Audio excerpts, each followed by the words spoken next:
And the button has been pressed. We are live. Welcome to Sunday School Carnivore, everybody. I'm John, the carnivore teacher, and we have a special guest for you today. His name is Thomas Pruitt. He is Target Prime Rib. Love that name, Prime Rib, one of my favorite cuts. And we also have our sexy, happy, healthy woman up there in the top left-hand corner. She's our Secretary of Education, and she's our button pusher. And she's going to be with us as well as George, who is good enough to be with us today. George, I bet you get that all the time. So, and he's wearing his cool British hat. I showed him a bunch of mine that are similar. And today we're going to talk everything carnivore and focus on how carnivore has helped Thomas heal some issues in his life and give him a different perspective on health and nutrition. And then, viewers, if you have questions, type a QQQ, capital Q, in the comments and write your question, and we'll do our best as citizen scientists and carnivores to answer your question, because I have learned that we learn a lot from one another. We learn a ton from each other's answers and stories. So it's fantastic to just let us know. Even if you have a comment, type the comment. Our wonderful secretary will post the comment or question, and we'll do our best to answer that. So let's go around. We'll start with Stephanie and go clockwise. George, tell us quickly just who you are, why we're here, for anybody who's new. Okay, so yeah, my name is George Goodenough. I'm a 59-year-old carnivore friend from the town of Bridgewater in Somerset in England. And I'm a former type 2 diabetic, former morbidly obese diabetic. I've lost 120 pounds and 12 inches from my waist. I'd like to tell you about this weekend, because this is a very exciting time in my life. At 1 o'clock on Friday, I quit my full-time job and immediately went into a celebratory barbecue on Friday afternoon, and the host kindly enough cooked me 2 8-ounce ribeyes on the barbecue, and they were black and blue, as Dr. Kiltz would say. And I ate them with my fingers, as Rick would approve of. So that was a truly good carnivore afternoon in really hot weather. Yesterday, I had an amazing mini meetup with my friend Ziggy and her husband Steve. Ziggy has her own channel, which 2 channels actually, which is Carnivore Campers and Cream Cheese and Scratchings. We met them in a little town called Burnham-on-Sea, and we went to an outside gym where we did a bit of exercises, and also to a children's playground where we played on the swings. Now, the backstory to this is the fact that the youngest amongst us was Ziggy. She was 57 years of age. I'm 59. Lainey, my wife, is 60, and Steve is 67. Lainey is in remission from cancer and undergoing chemotherapy. Steve himself is 67 years of age, and in January of last year, 2024, was given a couple of months to live because he has stage 4 liver cancer.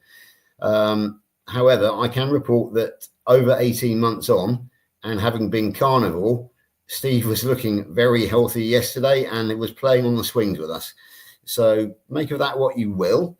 Ziggy actually made the joke that basically when she was told that he had a few months to live, she put her ducks in a row and got ready for his departure. And she said, "Do you know, George, all my bloody plans have gone out the window," she said, because the doctors got it so wrong, and carnivore has basically put pay to all my plans of how I was going to deal with the house and the funeral and everything else. She said, "I'm absolutely delighted," she said, "but it's I've had to change my plans." So that was a wonderful mini meetup. And then today, I've been out to my racing stables where I'm the bloodstock agent, and we had quite a big gathering of people, and we had a parade of horses, and I did my job of telling everybody about the horses, how we bought them, and what their pedigrees are, so who their mum and dads were, for example. And then we had a barbecue afterwards, so I had another barbecue today, and I filled myself up on the sausages, the bacon, and the burgers. And then I've come home this afternoon, relaxed for a couple of hours with Lainey. And during that time, Lainey has launched her own YouTube channel. She is now Lainey Goodenough, Carnivore Lambsy. So she hasn't actually got much content. She's done a few photo posts so far, but she does intend to start producing content in the not too distant future, probably cancer based, I'd imagine, because she is a sister in cancer. And then I come on Sunday School Carnival this evening. So that's been my weekend. But what a fabulous weekend. And my week gets even better next week, because on Wednesday I fly out to Wyoming to meet our other guest, Tyler McCann, on the Hancock Ranch in near Lander in Wyoming. So, hey, life doesn't get much better than this at the moment, guys. Thanks for indulging me, John, and basically over to you, Steph, to do a little introduction. Hi, yeah, Stephanie here from Happy Sexy Health. I am a stage 4 cancer thriver, and that's it for me. I'm looking forward to today and just getting to know you all a bit better in the comments. Keep them coming, and remember the QQQ if you've got any questions that you want us to answer or any topics that you want us to talk about. I can see 1 or 2 come in already, which is fantastic. So over to you, Thomas.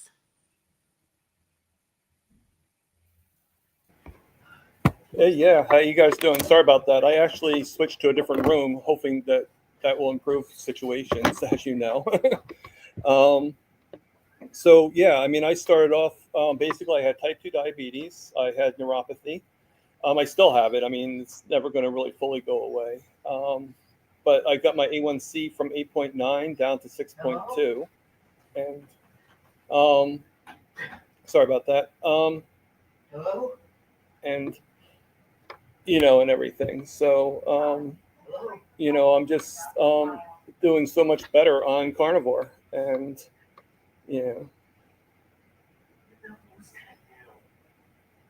All right, that's great. Thank you, Thomas. It's important to hear everybody's individual story. So we're going to get more into how you came to carnivore, all the wonderful benefits you're receiving so far from carnivore, all the benefits you hope to receive in the future, because we're all works in progress. We're all on this and still seeing benefits and changes. I'm John Laspina. I'm the carnivore teacher. And I don't know, how many Sunday School Carnivores have we done so far, George and Stephanie? I think are we getting up to like 10 already? We have done a lot already. And I think they're getting better and better. And our guests are fantastic. The questions are wonderful. Keep them coming. And we'll do our best to answer them. I went carnivore. It's going on 3 years now, believe it or not. But I was ketovore for 3 years before that. And then I was a ketogenic person a year before that. So I'm close to 6 years, low carb, no seed oils, which is the most important thing. Eliminating ultra processed food and all the garbage, the inflammatory, oxidative stuff that causes problems. And I could talk for 10 hours straight without going to the bathroom with all the wonderful things carnivore has done for me. I feel like a new person. At 60 years old, I feel like I'm 30. Literally, I really do. So that's why I'm here. And so many people are saying similar things about the benefits they're feeling just by changing the food they put in their mouth. And it involves other things too, but that's probably the most important thing we can do. So let's, do we want to do a couple questions first, or do we want to go to Thomas first? What do you think, Steph, George? Well, I think if we kick off with a couple of questions, because Thomas's story is amazing. Yeah, I know. We want to hear it. But yeah, it'd be great. It'd be fun to do a couple of questions. We've all right. 6 ones. So Papa Carnivore said, have you heard about the new synthetic butter that is being made from cattle feed? I heard about it this morning from Dustin of Keto Simple. I just Googled it. It's CO2 plus hydrogen plus synthetic fats blended into butter with natural ingredients. It says reportedly indistinguishable from traditional butter. It's not from nature. So, I mean, I don't know if they have the fat molecules comparing. I don't know if they have the studies out to tell us if it's causing any damage in the body. Any of you have any input on that? It's rubbish. Yeah. Don't eat it. But we know that, don't we? We do. Yeah, I bought some goat's butter the other day, which is I'm Ooh. going to be interested, from Ashley, our caterer at the Great British Meetup. He had some for sale, so I couldn't resist it. So I think that's pretty natural, and I'm going to stick with my natural butters. Yum. Sounds good. Any other questions here? Oh, yes, yes. I've got one other one, which right. is from Kat Herman, who's also coming on the show in a few weeks' time. And Kat's question is how many meals, not how many males per Careful. day, Careful. typically, tip of the tongue there. Well, the amount of males that I thought I do, whoever there was one. I'm a two-mad guy. I tried OMAD a few times and I get hungry. I'm really active. I go to the gym. I'm just a very active person. So my body wants to. You go by what your body is telling you. As you fine tune your body signals, your body will tell you if you need 3 or 2 or 1. That's my answer. Okay, so for me, while I was at work last week, my life has changed dramatically since Friday. But I was on 3 or 10-ounce lamb steaks in the mornings between 8 a.m. and about midday. And then I wouldn't eat in the afternoons, and I would have a meal at home, which could vary in size and also constituent depending on how hungry I was. It could be anything from a fairly small chorizo and salami, some carnivore junk food, or it could be a full-blown power bowl of eggs and liver and beef and that sort of thing, which Lainey makes for me. However, because my life has changed so much, I'm now working. This is my office, my home base. I'm going to have to rework out how I'm going to be doing this. Obviously, I'm going to be going to America in 3 days' time, so it's going to be an interesting transitional period. And certainly when I return from America and come back onto Sunday School Carnivore, I will discuss this again. But in the meantime, it's just a question of make do and match, really. And I'm not looking forward to the journey because obviously, as we know, traveling 10 hours by aircraft is probably going to be a fasting experience, to be perfectly honest with you. So anyway, there's my answer. How about you, Thomas? How many meals do you eat? It depends, but generally I eat about 2 meals a day. Sometimes I get a little hungry and I'll have a third, and sometimes I'm not hungry at all and I'll have like 1 to 0. So it really just depends on my stomach, I guess you could say. I don't get hungry that often, so It's a good thing. Yeah. All right, Steph, how about you? Yeah, I'm at 2 at the moment. Okay. Meals, that is, not men, sadly. And the other question, no, we did both the questions. So Yeah. back over to you then, Pete. Sorry, John. All right. It's all the men. I'm getting confused. So let's go to the reason why we're here. We're here for Thomas. This is your focus, your highlight, my man. Tell us your incredible story. I'm sure you've shared it. I know you've shared it with me. You've shared it with so many other people, but there are viewers who haven't heard your story. Let us know the reason you're here. Right. Yeah. Sorry about that before. So I obviously, like I said, I started off diabetes and I had neuropathy, and I had foot issues, obviously. And basically, what happened was I started off about 15 years after I discovered I had diabetes. I had some foot issues that started off as diabetic foot ulcer, and had to wear special shoes, had to wear, do special equipment and stuff like that. And I actually had, if anybody doesn't know what a diabetic foot ulcer is, it basically is a hole in the foot. And I've had several operations. And eventually that was on my left foot, and eventually the right foot actually got so bad. And there's certain things that caused it that or at least didn't help it, let's put it that way. That caused me to have to get rid of my big toe. And then about 6 months later, I had to get rid of the other 4 toes.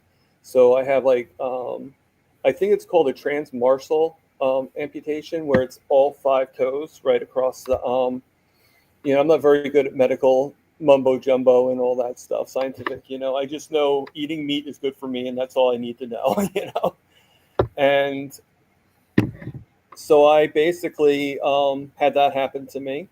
And then it took the doctor, my doctor, actually kept the wound open He never closed it up, and it had to heal, like pretty much build the tissues and everything like that. I used to use what was called a wound vac. And if anybody doesn't know what that is, it's basically a gauze that goes on top of your foot, and then a plastic goes over it, and it actually, like a sponge, and it actually like vacuums and builds the tissues back up again. Now, at that time, I was eating a lot of eggs, a lot of meat. I just wasn't fully carnivore yet. I didn't do that until 8 months ago. So I think that helped in my healing, but it took about 1.5 to 2 years before the foot actually closed up. Then, right after my foot is pretty near closing, I'm coming out of the rehab, and my back is like really bad. So I'm like, maybe it's the wheelchair, because it was from the rehab, so it was a crappy wheelchair, or maybe it was the bed I was sleeping in for like 3 months. I don't know. But I went to the doctor's office, or to the hospital, and I told them about it, and they basically just gave me an IV pain pill, an IV Tylenol, pretty much to be more specific. And they said it should get better right away, instantaneously. And so I said to the nurse, I said, well, the pain is still here. It's like 3 hours later, and I'm still in bad pain. And her exact words were to me, well, we already gave you the discharge. We already filled out the discharge papers. So there's nothing we can do about it. And I thought it was a little strange, because I'm thinking like, well, what if I was having a heart attack?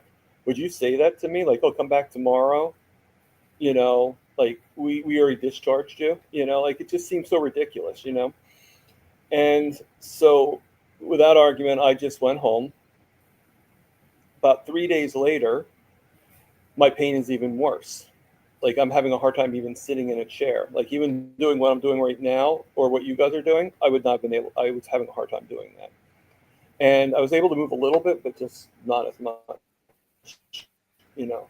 So I got there in an ambulance, and this time they had me wait for 16 hours. They gave me a prescription for a laxative, because they thought maybe it was because I wasn't going to the bathroom, like all things, okay? And the security guard actually wheels me outside and kicks me out of the hospital after being there for 16 hours. So my treatment was horrible. So then I vowed to myself I wasn't going to go to the hospital again. Unfortunately, my back had a different story. I was so bad about like 2 days later, which was about a day before my birthday. So this all happened on September 19th. That's the third one. I go in there, and right before that, I actually complained to the administration, you know. So I guess they got word that there was a complaint about them, about the ER. So it was like, okay, now we're going to be on our best behavior. And the guy decided to give me an MRI, decided to give me a CAT scan, everything. And the MRI showed that I had an infection, probably caused by the open wound that I had for almost 2 years. And I had an infection, a MRSA infection, right inside my spine that was causing the paralysis. So the diagnosis was I had to go on, I had to go on an IV. I forget what the drug was, victimycin or something like that. And I had to get a, I don't know if you guys know what, or if anybody in the chat knows, but what a PICC line is. But basically, if anybody doesn't know, PICC line is basically, it's almost like an IV, but it goes all the way up to the arm, and it goes about this far up from your heart. And it's like really close, but it can be like left there for a long time. And a lot of times they can take blood from it and all that stuff. And so for about 3 months, maybe not 3 months, for about 8 weeks, I had this PICC line in me, giving me the antibiotics. But for about 3 months, 2 to 3 months, I was actually so bad. People actually had to help me get up. They literally had to help sit me up in the bed, pull me up in the bed, because I would slide all the time. And you know, and sometimes, you know, and they would have to help me like prop up to eat and all that stuff. And a lot of times my thing was so bad I couldn't even eat anyway, you know. And I dealt with that. I was in a wheelchair for quite a while.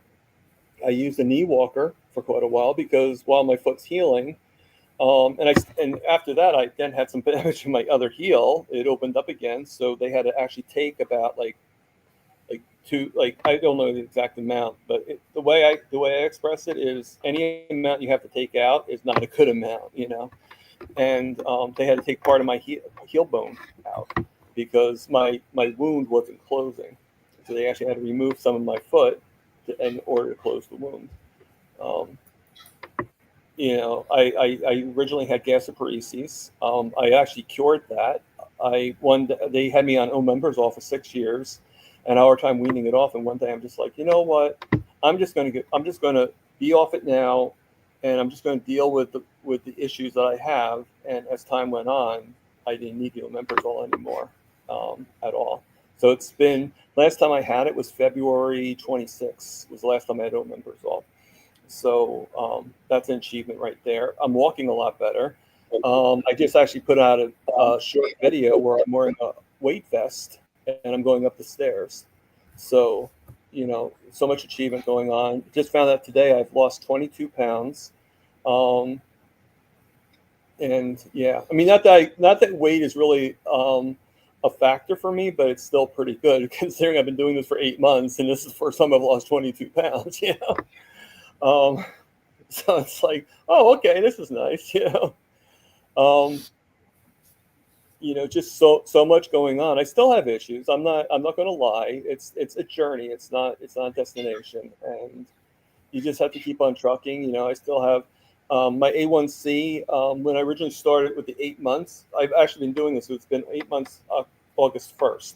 So it's almost to 9 months now, and my A1C was 8.9 at the time when I started, and now it's 6.2.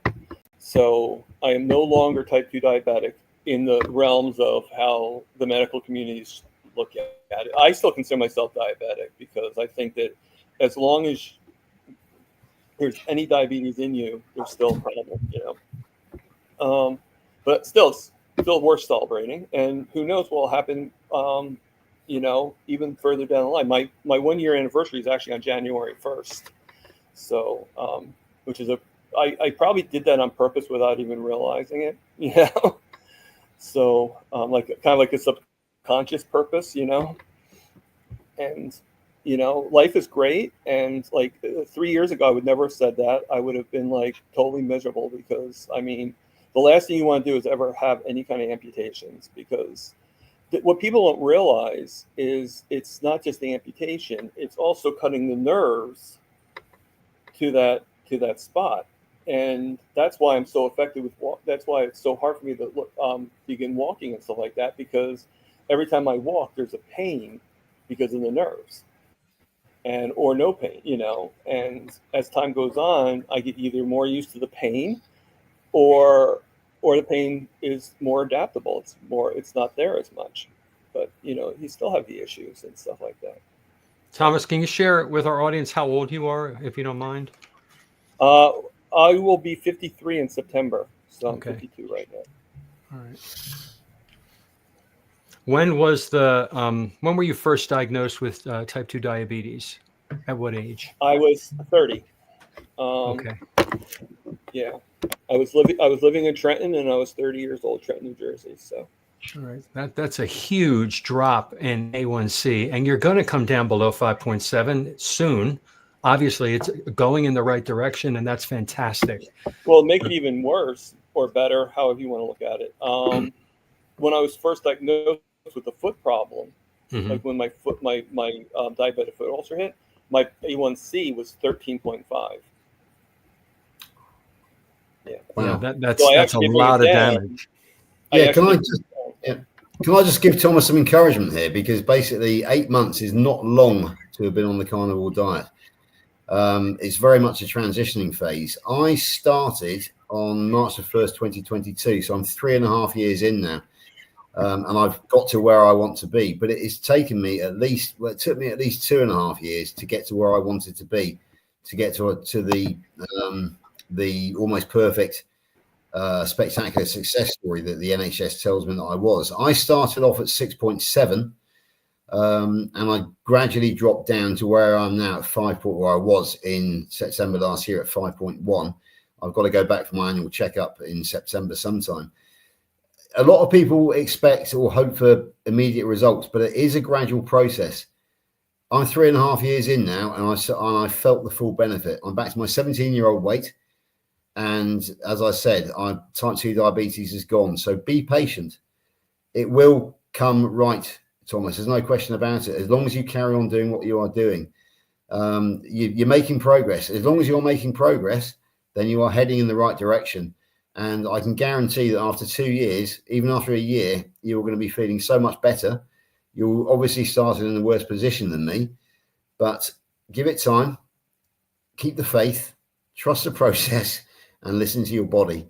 Those are all I can advise you, and it's worked for me. And so, yeah, that's just a bit of encouragement for you, Thomas. Thank you.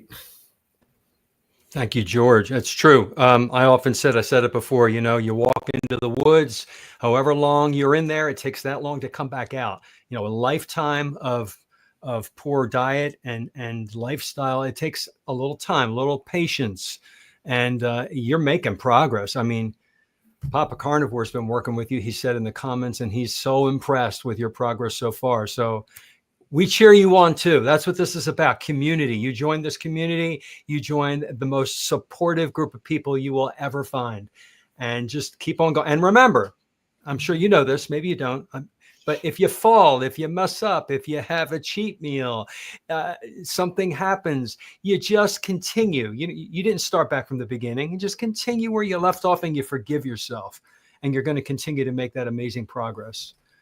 That's what I've learned too. For sure. Oh, I see a cat. No, definitely.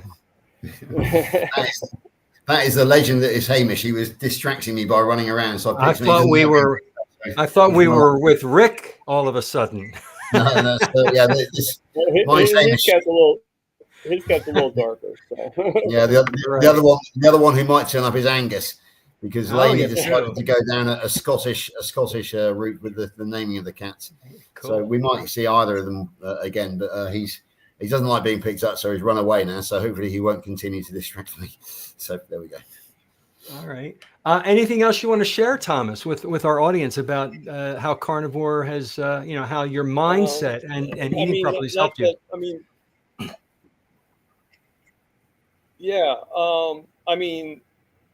I personally didn't start doing. I did carnivore for about 2 years. I did carnivore on and off.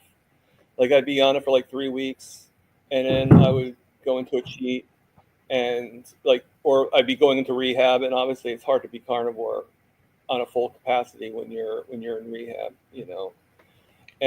or a family member, something like that.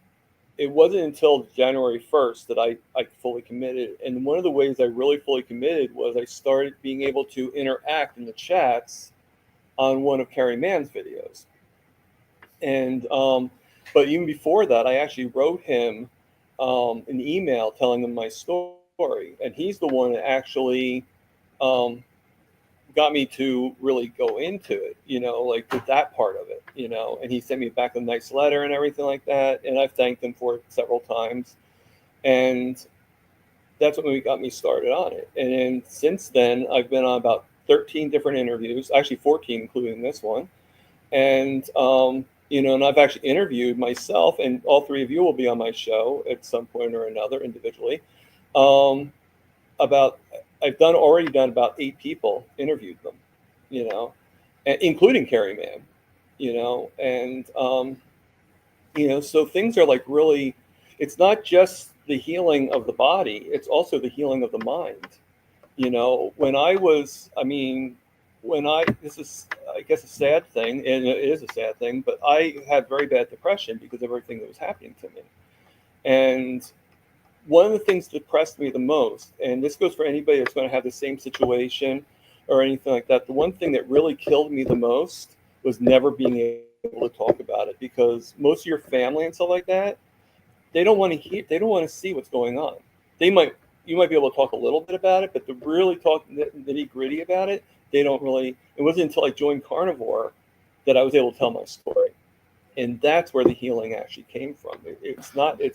Eat meat healed you, but without being able to tell your story, there's nothing, And So I take as much opportunity to allow people to tell their story on my channel, and I take as much opportunity as I can to tell my story. And my first interview being Dave Mack, which was pretty amazing to me. And just all these people are, including you guys, is just an amazing group of people. And I learned a long time ago, it's not, I mean, I used to feel really bad whenever I'd see somebody come on the chat and be like, yeah, I've been on carnivore for 2 months and I had an A1C of like 15, and then I'm down to like 4.1. It's like, what?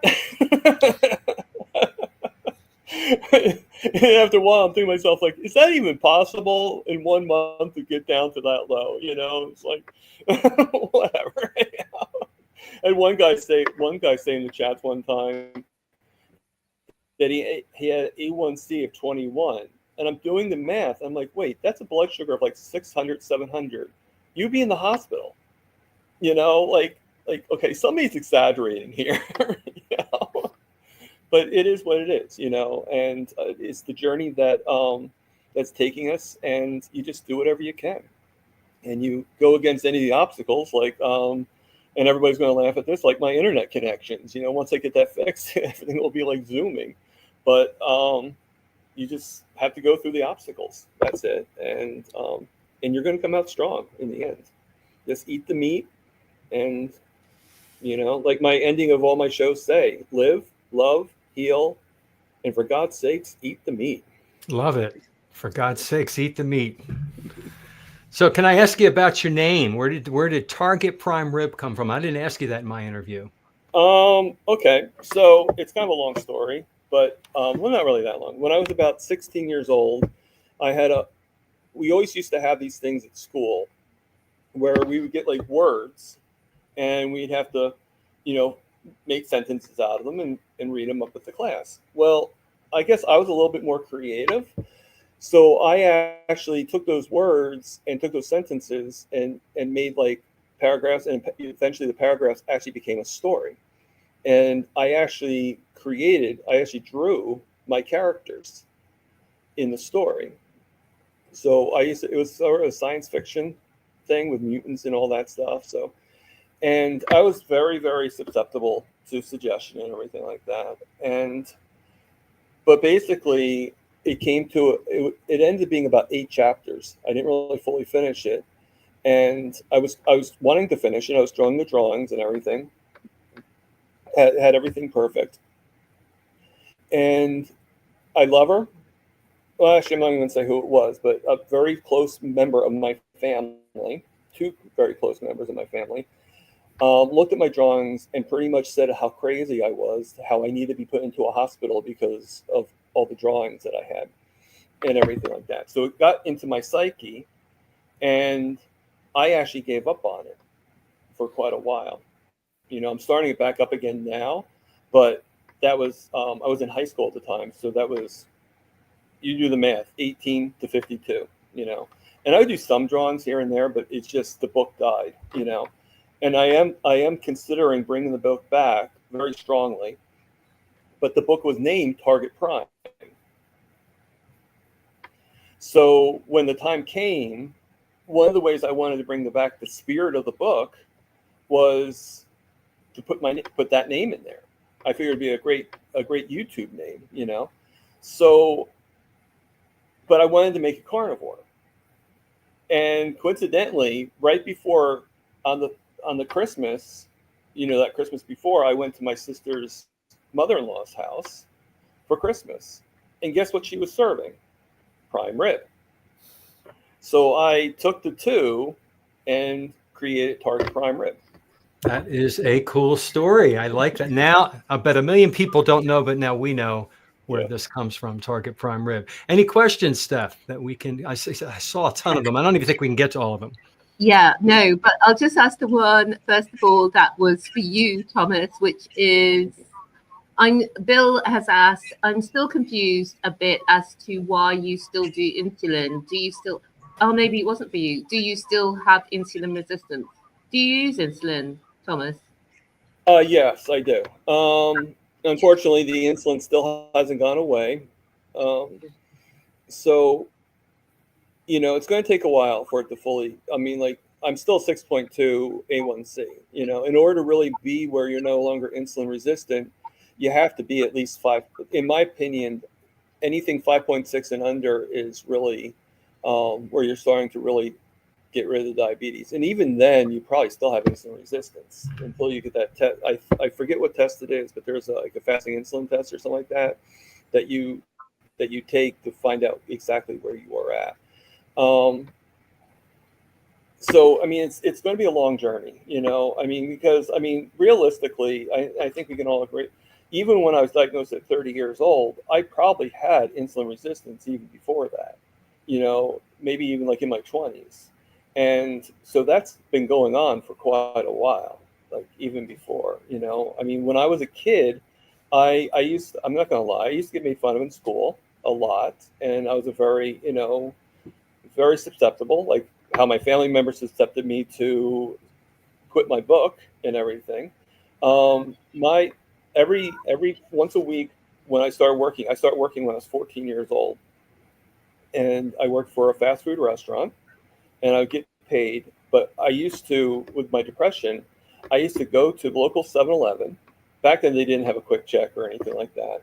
I used to go to the local 7-Eleven, and I would get a whole sub, and I would also get a bag of potato chips, some cheese sauce, like 6 different things of Laffy Taffy. I get 3 different cupcakes, 3 different candy bars, and a 3-liter bottle of soda, because the 3-liter bottles just came out for the first time.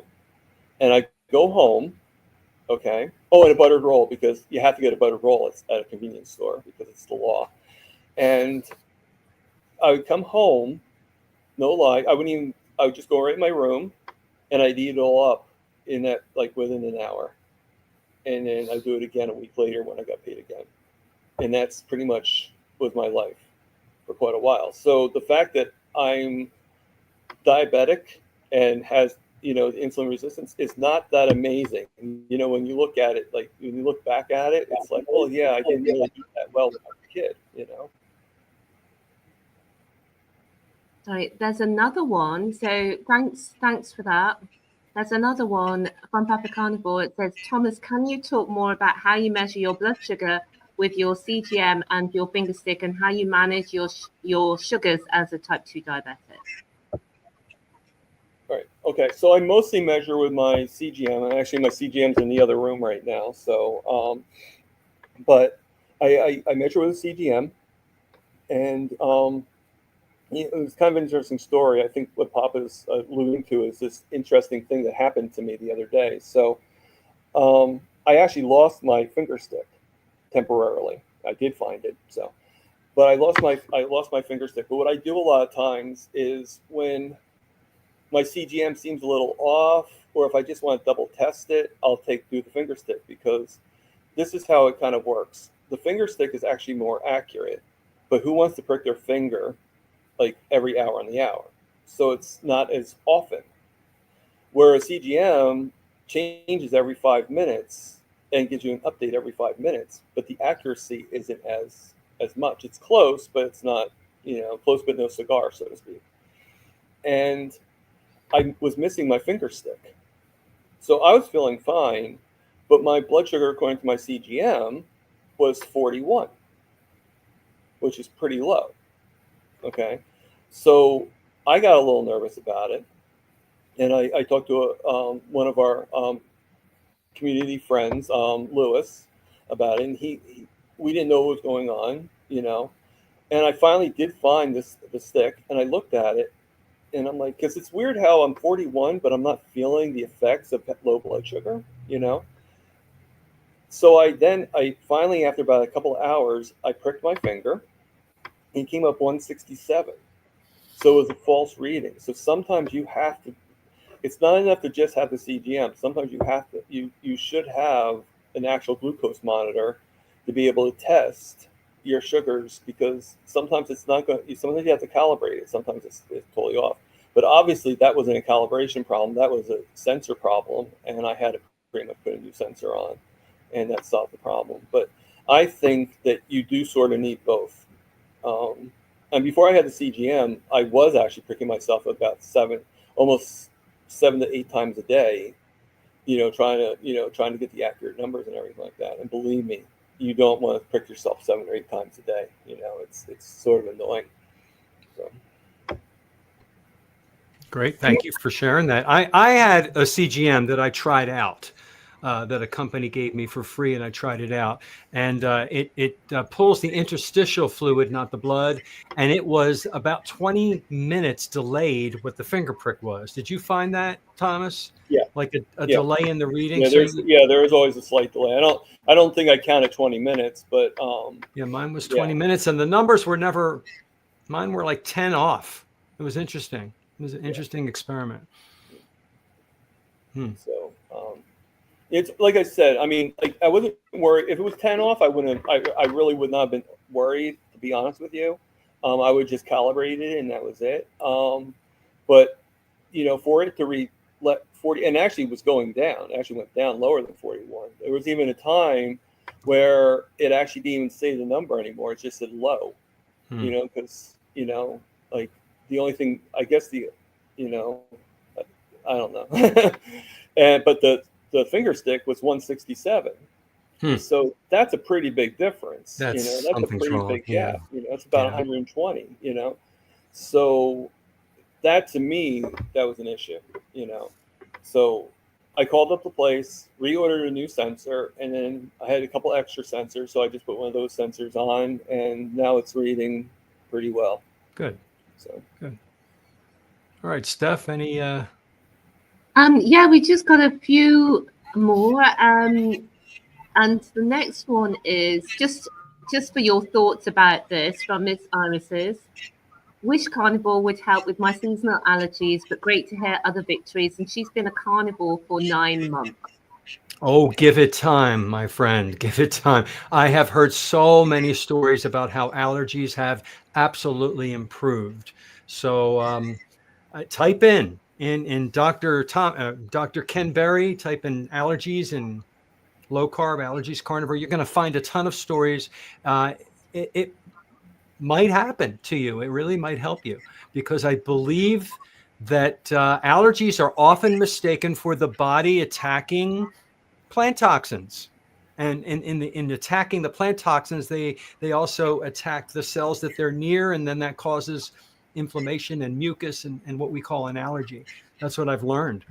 So I check back with us. Let us know if it gets better.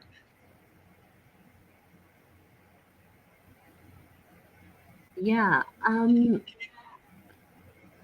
This anyway. I think that's about it. So, sorry, more authenticity is asked about. Does anyone have any info on H. pylori in carnivore? I looked that up while I was waiting, if I can answer that for them. For the listening audience, H. pylori is Helicobacter pylori. It's a spiral-shaped bacterium that colonizes the stomach. It's really nasty. And the way carnivore helps is you're not feeding it sugar and carbs, which just make it multiply. You also have more stomach acid when you eat carnivore, and that also helps to kill the H. pylori. Reduced irritation of the gut lining when you eat carnivore. You have more collagen, glycine, and healing nutrients, which helps eliminate H. pylori.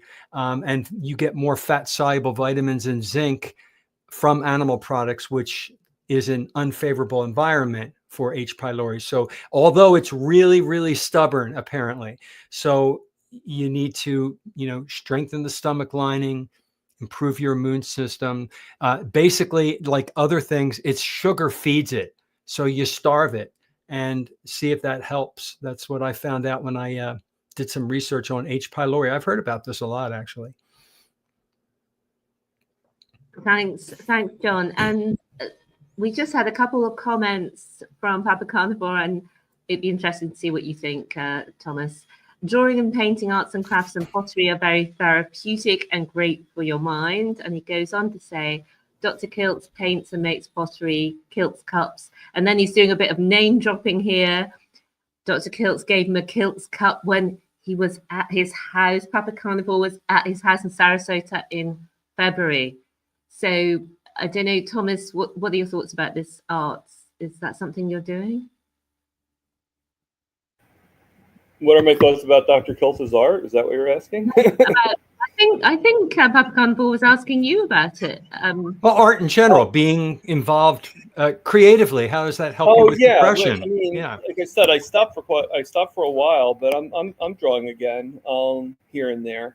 I just, to tell you the truth, with the videos I do and stuff like that, I'm sure you guys understand it takes up a lot of time, and now that I'm working again, for the first time in 3 years, I'm building that up too. So, I try to draw whenever I can, and Papa's right. It is very therapeutic, just doing, I'm having a hard time keeping up with the coaching class. Never mind the drawing.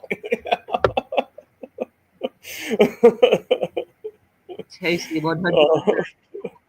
It's like, let me finish the coaching class first, and then maybe I'll start doing a little bit more of the drawings.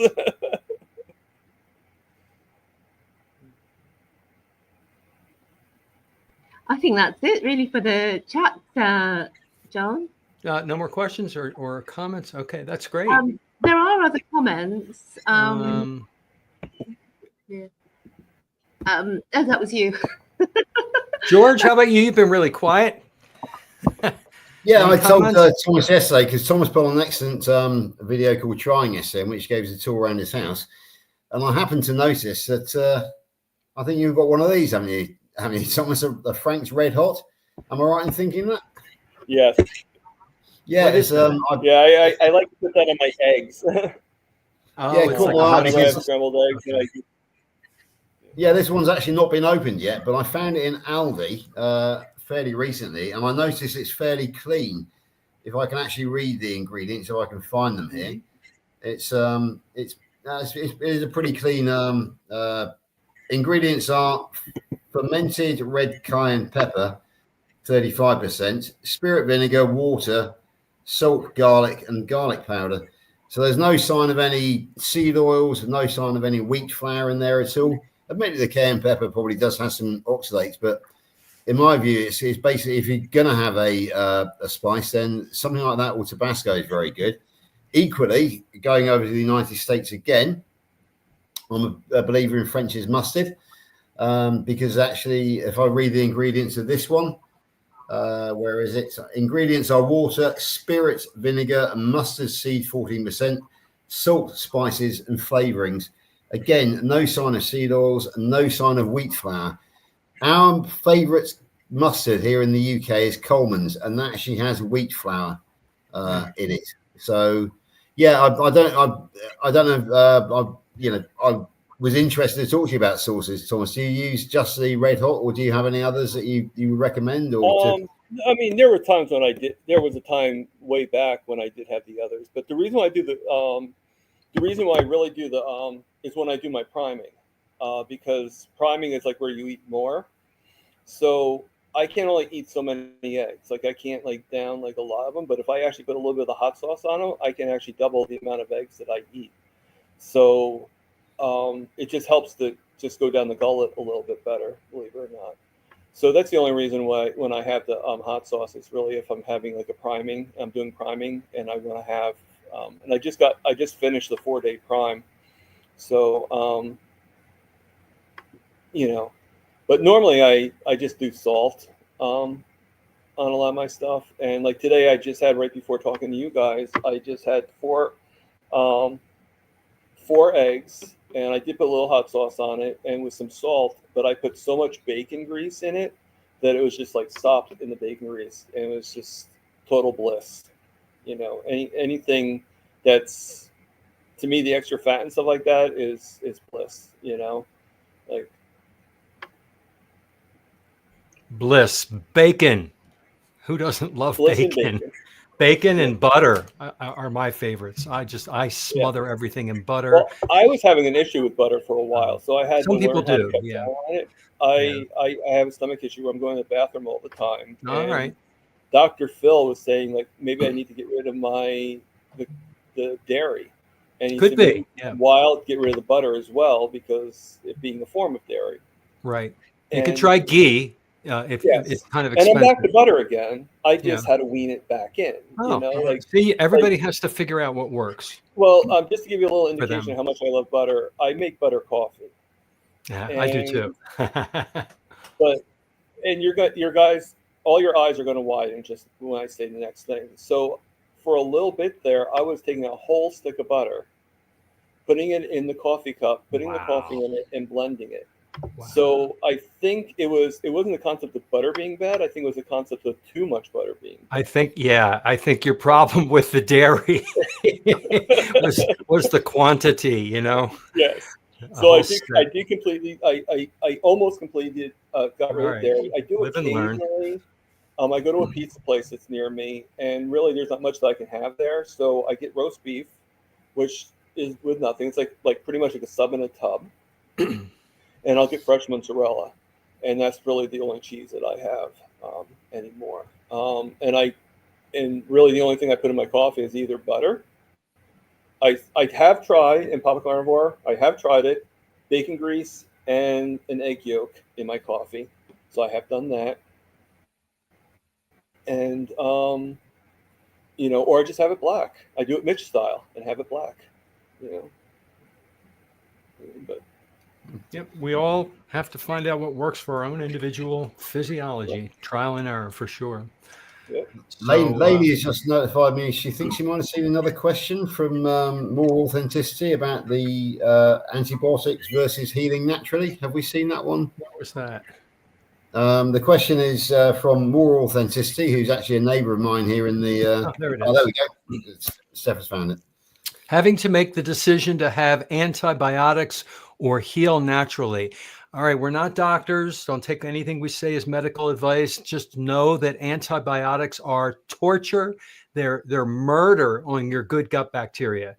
And they are wonderful drugs that have saved lives because people have died in the past. So antibiotics are fantastic, but of course we overuse them. They're overprescribed for everything, and we're kind of killing off our good gut bacteria. So everybody's individual use for them, I just say consult with your physician, but also go on Google University and just do your own research and see if you can use them properly and then get off of them, because they're not good. They're good to save your life and to keep it from overtaking, but then, you know, they also harm all the good stuff in the body. And then you want to repopulate your good gut bacteria with fermented foods and everything. And that takes a while. So that's my answer to that. Do you guys have any insight on antibiotics? Not really. It's hard to talk about that because we're not really everybody. And even the doctors have different opinions, you know. Any other questions? I mean, the only thing I have about antibiotics is the concept that it did help me when I had my infection. I did need There's an example of how it's right. a savior. Yeah, absolutely. But do I think it's something that we should be doing all the time? No. I mean, it's like sort of like you do it, you heal whatever it is wrong at that time, and then you get yourself off it. Basically. Yeah, you know what glyphosate is, right? It's that awful insecticide stuff they spray that kills everything except things that are genetically modified so they grow. Well, it's also an antibiotic. So we're consuming glyphosate when we eat grain and soy and things that are treated with it, and we're actually putting antibiotics in our body because it's a residue. So yeah, it's not good.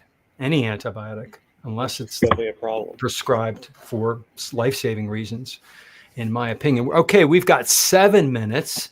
And we can go around and talk about our channels and how we can find each other, let our audience know where everybody's located. Anybody wants to talk about anything else? We'll start with, let's start in the top left-hand corner there with Stephanie. Can you share? Yes. So I'm at Happy Sexy Health, and that's where my YouTube channel is. I've got an Instagram and all of the other places. So love to meet up with you, subscribe and all that jazz. That was fast. And all that jazz. Yeah. All right, George. I feel like I want to do it with music. And all that. Okay, so I'm kind of in a state of transition, if you like, fluctuation at the moment, because I do have a channel, which is George Goodenough 823. It's very basic. I'm a one-take wonder. I am looking forward very much to learning how to do thumbnails, how to do StreamYard so I can host interviews, and also how to edit on CapCut or Shortcut or whatever I'm doing. But at the moment, it's kind of on ice because the Great British Meetup has come and gone, and I was using it as a news platform for that. However, I am also at the moment learning Facebook, and I'm having much more fun on Facebook with photographs and reposts. And also it gives my chance of creative writing to actually come into play. So come and find me on Facebook. I'm simply George Goodenough. I think I'm just about the only one on there because it's not a common name. I'm trying to post daily at least.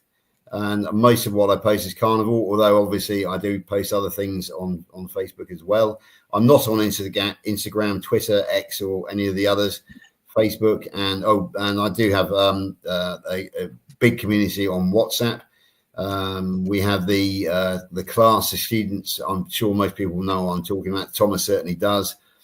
And also I'm appearing on lots of other people's channels because just since we've got this WhatsApp group, we are now all appearing on each other's channels. I'm booked on with Thomas on the 11th of November, which is Veterans Day here in the UK, or Armistice Day, and I will be actually appearing in my full uniform from the First Gulf War. Well, not my full uniform, but my veteran's uniform. I'm also going to be appearing with Coach Stephen on September the 4th. I know that Steph has recently done one with Coach Stephen. And I think that Elia English or Elia the Carnivore, I think her name is. I think we're going live with her at 9 a.m. your time tomorrow, Eastern Standard Time tomorrow morning, which is 2 p.m. my time. So yeah, since we've developed this community now in the class, the bookings are just coming in left, right, and centre. And I'm feeling a bit left behind because I can't yet host interviews myself, but that will be happening in the not too distant future. And the final word, Alia has asked me to write my story. And get it across to her before I go to America because she wishes to put it in the newsletter. And I've warned her it could be quite long, and she says she'll find other social platforms to put it on as well. So that's my update. Thank you. All right. Now, George, your wife wants a puppy. All over the comments. It's flooding the comments. It's yeah, I know. She's in the comments. So that's not my closing, but I had to say that. Yeah, we actually went out to the stable today where there were several, and she had a puppy sat on her lap all afternoon. Oh, and also our great friend Natalie has got a puppy now, and that was at the barbecue on Friday afternoon. And Lainey was all over that. And yes, that's all I've been hearing about this weekend.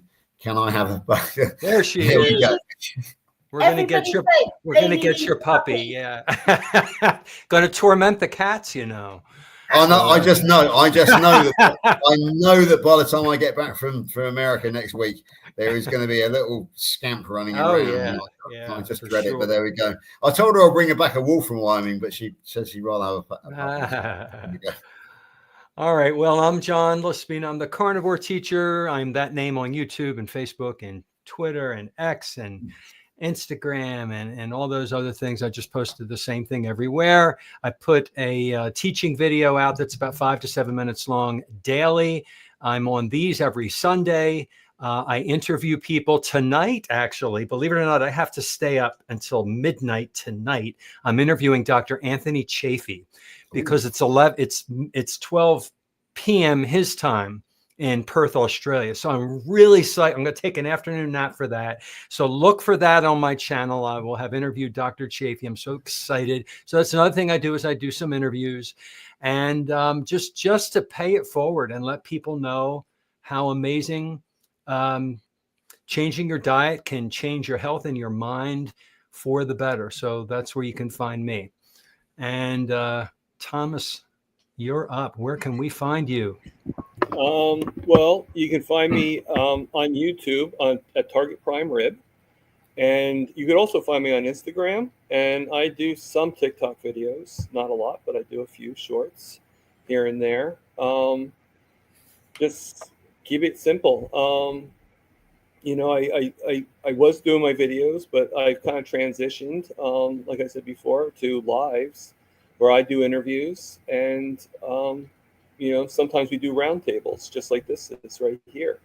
And we have a good time, and it just, like I said, this whole thing is like so amazing. Like if you had anything similar to what any of us have had, and you want to tell your story, don't be afraid to start a YouTube channel, or something. Tell your story, or or even just email any one of us. My email is tpruitt40@gmail.com. If you want to email any of us and have an interview and tell your story on any of our channels, I think that would be amazing. And I think that's how we're going to get through. I think that's how we're going to spread the word, is to literally spread the word. It's not about waiting for the science to prove it.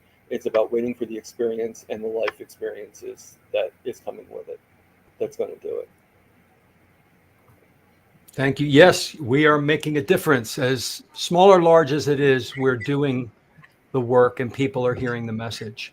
So with that said, thank you so much, everyone, for coming on. George and Stephanie, anything else you want to share before we say goodbye to our population here? No, it was fabulous again, hearing Thomas's story. So it was great. It is. Thank you, Thomas, for coming. We appreciate it. Thank you for inviting me. Thank you. Absolutely. All right, everybody stay on. We're going to have our little after chat for a few minutes. See us next Sunday. George won't be with us, correct? But Stephanie and I and other guests will. So make sure you check out next Sunday. Amy Perrin will join us next week. Great. Boomers on YouTube. Wonderful. All right, button pusher. Okay, here we go.